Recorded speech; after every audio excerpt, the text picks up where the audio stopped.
तो क्या बताते हैं, केले की कोपीड है और फूल पान फल खाही, नर का मुख नहीं देखते वो बस्ती डकट ना जाही। वो जंगल के रोज हैं जो मनुष्यों बिद के जाही, निस्दिन फिरो उजाड़ मैनो परमात्मा पावे नाही।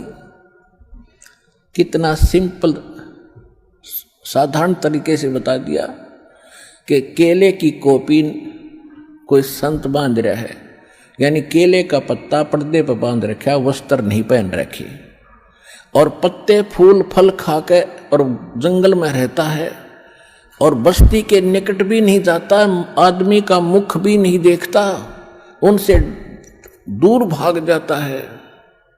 जैसे कहते हैं केले की कोपीन है जो फूल पत्ते फल खाही और नर का मुख नहीं देखते। उस संत के बारे में वो यही बता रहा था कि वो आदमी के दर्शन नहीं करता, ना दर्शन देता। नर का मुख नहीं देखते जो बस्ती निकट ना जाही, वो तो जंगल के रोज हैं। ये नील गाय है, वह धके खान दिया अंडे सारे दिन नील गाय उन्हें मिल गया भगवान। अर्चे निस्दिन फरो उजाड़ मैनो परमात्मा पावे नाही। फिर क्या बताया कि डेरे डंडे खुश रहो, ये खुसरे लहन मोक्ष। और ध्रुव प्रहलाद जब पार हो गए थे फिर गृहस्थी में के दोष। कितना साधारण तरीके से हमारा जो अज्ञान अंधेरा साफ किया भगवान ने कि आप जी ध्रुव जी को प्रहलाद जी के तो खूब गुण गाते हो कि मुक्ति प्राप्त कर गए। ये क्या थे? ध्रुव 5 वर्ष की उम्र में घर छोड़ गया था और इसने परमात्मा मिल गए जो इन्होंने, क्योंकि ये पिछले ही अब ध्रुव को तो मिल गए और लाखों वर्ष बैठिए उन्हें ना मिले। कहने का भाव ये है कि पिछले जन्म जन्मांतर से कोई साधना करता हुआ आ रहा था और उस साधना के कारण कौन मिला इसको? विष्णु आ गया। और विष्णु से इसने क्या मांगा? मुझे अटल राज दे दो। तो इसने राज दे दिया क्योंकि इसका वर्क डन मिल गया। मोक्ष नहीं हुआ, भगवान से दोहरा बैठा रहा। जब तक सतलोक नहीं जाएंगे इतने उस भगवान के मिलने का लाभ क्या हुआ? 120 वर्ष परमात्मा यहां रहे, काशी में ना जाने कितना न देखे। और भगवान शंकर और पार्वती इकट्ठे रहा करते, जब तक नाम नहीं ले लिया पार्वती ने उसकी उतनी भी राहत ना मिली जो उस मंत्र से मिलनी थी जो शंकर जी देते। तो भगवान के मिलने मात्र से मोक्ष नहीं है। तो कहने का भाव यह है कि ध्रुव ने फिर राज्य किया, विवाह किया,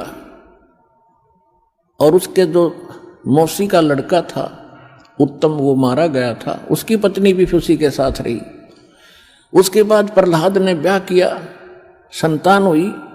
बलि राजा जिसने 100 यज्ञ किए थे 100 मन की, जिससे वो इंद्र की गद्दी प्राप्त करना चाहते थे, जिस कारण से भगवान 52 रूप बना कर आए थे, वो बलि जो है प्रहलाद का पोता था और बैलोचन उसका पुत्र था प्रहलाद का।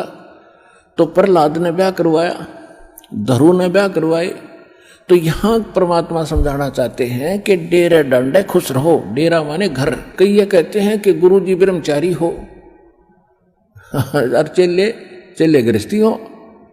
वाह रे शेरो। अब भक्ति तो देखो दोनों ने करनी पड़ेगी, गुरु जी ने भी और चेले ने भी, और एक जैसा। और ठीक है, जो ब्रह्मचारी रहना बुरा नहीं, और केवल ये कहना कि ब्रह्मचारी ही गुरु हो सकता है, ये मूर्खता है।